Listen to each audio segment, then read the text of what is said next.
Preposition below का प्रयोग list में नाम किसी दूसरे के नाम से नीचे है दिखाने के लिए किया जाता है।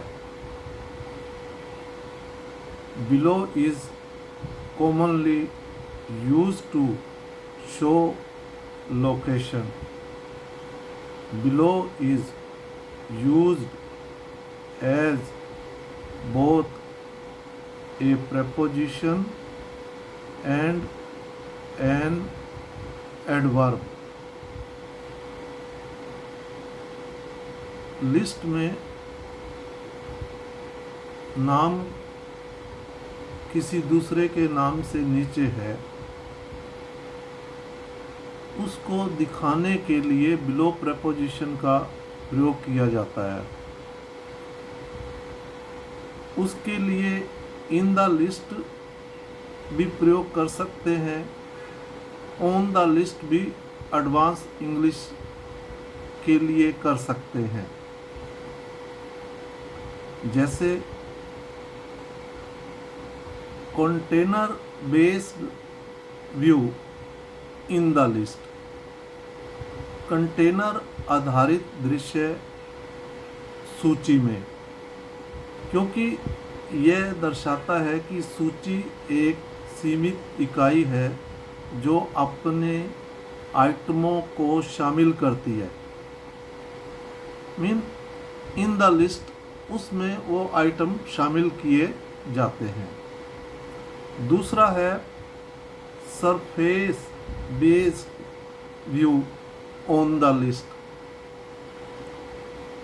सतह आधारित दृश्य सूची पर, क्योंकि ये एक समतल प्रदर्शन को दर्शाता है जहाँ आइटम अंकित माना लिखी होती है या स्थित होती है।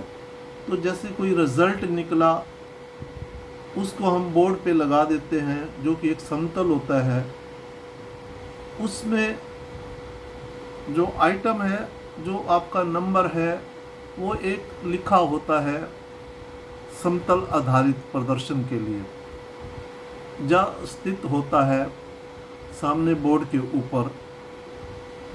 तो सतह आधारित दृश्य के लिए हम ऑन द लिस्ट प्रयोग कर सकते हैं एडवांस इंग्लिश के लिए। लेकिन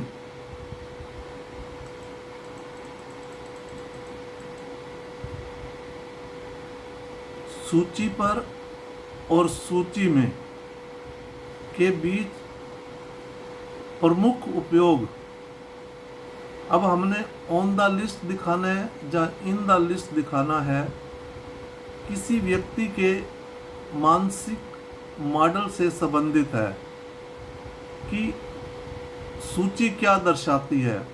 या तो एक कंटेनर आधारित है या सतह आधारित है। कंटेनर आधारित है तो सूची में, और सतह आधारित है सूची पर या ऑन द लिस्ट। लेकिन हम इस प्रकार के वाक्य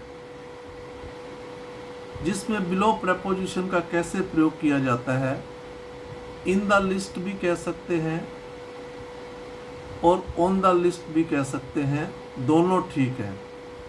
बिलो का प्रयोग लिस्ट में नाम किसी दूसरे के नाम से नीचे है दिखाने के लिए किया जाता है। अब इस बात को स्पष्ट करने के लिए कुछ उदाहरण दिए जा रहे हैं।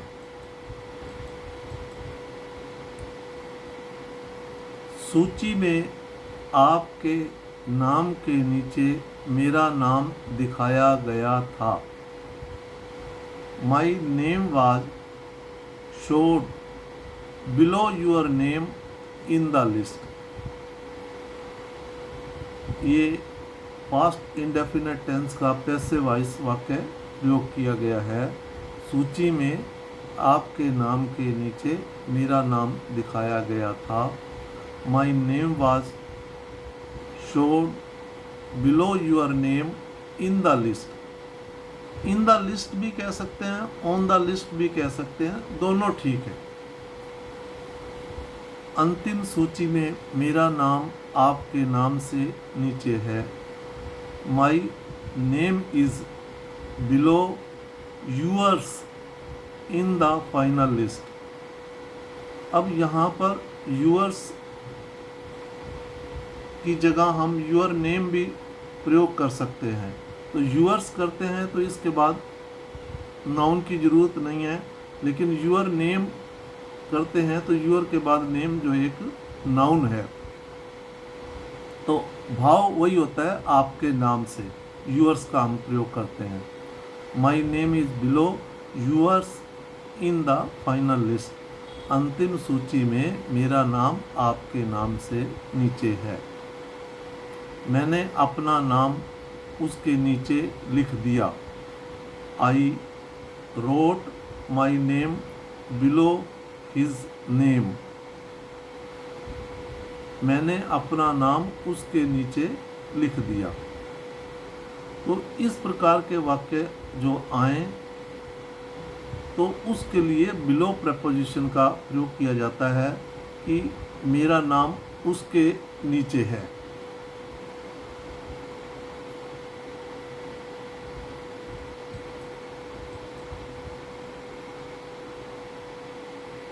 उसका नाम सूची में मेरे नाम से नीचे है। His name is below mine on the list. अब यहाँ पर इन द लिस्ट भी कह सकते हैं हम, ऑन द लिस्ट भी कह सकते हैं।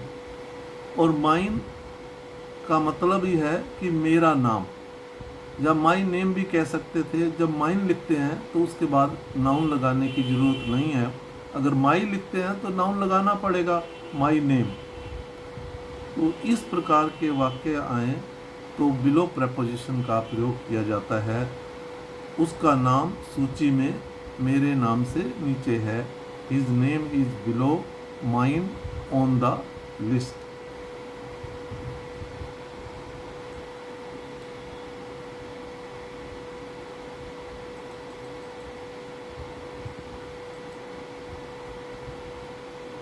उन्होंने देखा कि संपत्तियों की सूची में उनका मकान नंबर बिक्री के लिए मेरे मकान नंबर से नीचे था। He saw his house number in the list of properties was below my house number for sale। यहाँ पर ये कह रहे हैं कि उन्होंने देखा कि संपत्तियों की सूची में उनका मकान नंबर बिक्री के लिए मेरे मकान नंबर से नीचे था। He saw his house number in the list of properties was below my house number for sale। सम्मेलन में भाग लेने वालों की सूची में मेरा नाम उनके नाम से नीचे था। My name on the list of conference attendees was below her name। अब ऑन द लिस्ट भी ठीक है, इन द लिस्ट भी कहेंगे, क्योंकि एक वो लिस्ट लगी हुई है जो सम्मेलन में भाग लेने वाले आए हैं। ये एक समतल है, वो लिस्ट लगी हुई है बोर्ड पर। मुझे ये देखकर निराशा हुई कि सूची में मेरा नाम आपके नाम से नीचे था। आई एम डिसअपॉइंटेड टू सी कि that my name was below your name on the list. In the list भी कह सकते हैं, दोनों ठीक है।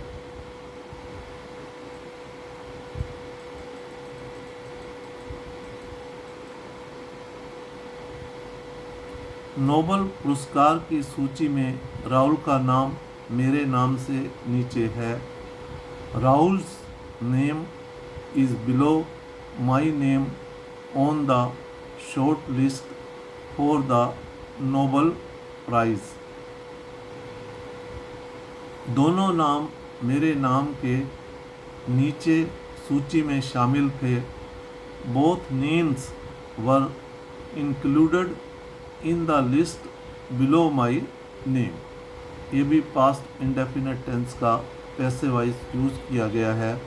पैसिव वॉइस बनाते समय सब्जेक्ट के बाद जो ऑब्जेक्ट का सब्जेक्ट बनता है वाज वर्ब का प्रयोग किया जाता है और उसके बाद वर्ब की थर्ड फॉर्म लगाई जाती है। इंक्लूडेड मतलब वर्ब की इंक्लूड की थर्ड फॉर्म है। मेरा नाम सूची में विचाराधीन उम्मीदवारों के नीचे नहीं था। My name was not on the list below the considering candidates. जो विचाराधीन उम्मीदवार हैं मेरा नाम उनके नीचे नहीं था।